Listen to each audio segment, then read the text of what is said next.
leadership and what he brings, and how you guys can fill in that gap.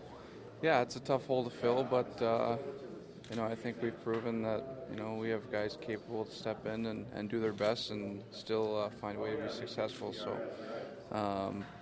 it's a challenge for us, but something that I think we experienced last year, and we really have to use that experience to help us now. Shouldn't you get a bye after experiencing all this last year? I mean, it's kind I of don't a tough way to know. start the year. You don't expect that 2 years in a row, but it's never easy, and it's a good challenge though for guys who are going to get an opportunity to come in and get a bigger role. So you haven't seen him a lot, but what have you seen of Alex Goligoski back on the point? He's got a good first pass, I think, for the most part. He's confident back there. He's played there a lot.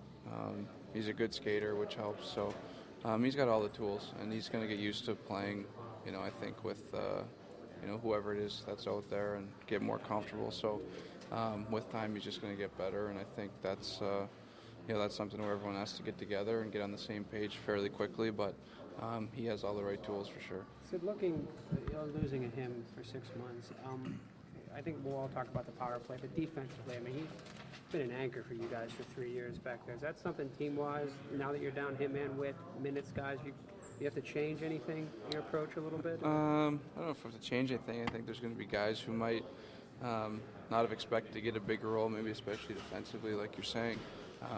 Gonch and Orbs were pretty much the two guys that played against top lines for the most part in the second half last year, and someone else is going to have to step up and really take advantage of the role they're going to get and do a good job. So, that's another area where I think defensively what Gonch does out there gets overlooked because he's so offensive, but he really brings it on both sides of the puck, and that combination, whoever it is going to have to be big. You need a combination to shut down other teams. So we'll get a guy to come in and do the job. Tell us what it's like. I mean, when you had that injury last year, when you hear that time frame officially given to you, what goes through your mind as a player? It's tough. I mean, with a high ankle sprain, it's a little different. There's no real time frame, so it's each week is a bit of a tease because you think you're closer and closer.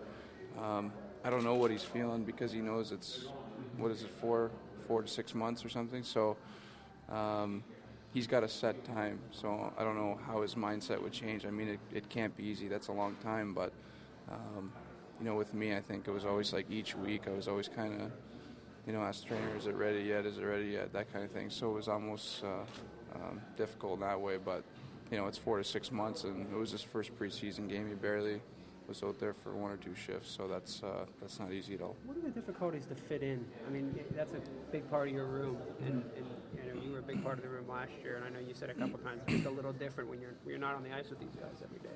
Yeah, that's a tough part. I mean, we all love to play, but it's the chemistry and being around a team. You're used to that your whole life, and all of a sudden, it changes and it becomes more individual. You're, doing all your rehab by yourself and things like that. So it's important to have everyone make you feel comfortable and try to include yourself as much as you can because really that's what keeps you motivated.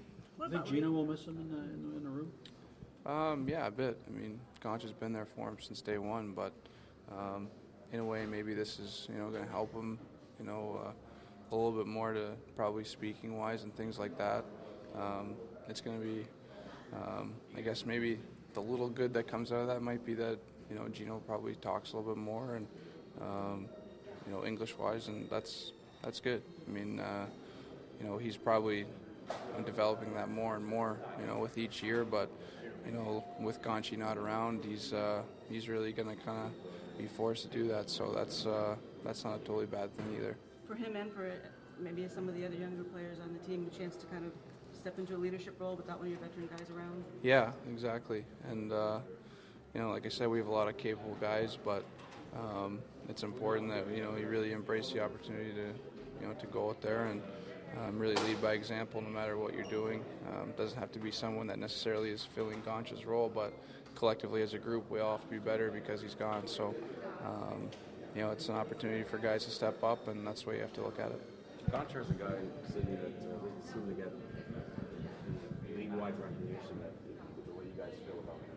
I think you were upset that he wasn't nominated last year for the Norris, given the year that he had. Can you talk about, quality of the player, and the fact that's why it's such a huge loss, because he's probably not given that kind of respect around the league.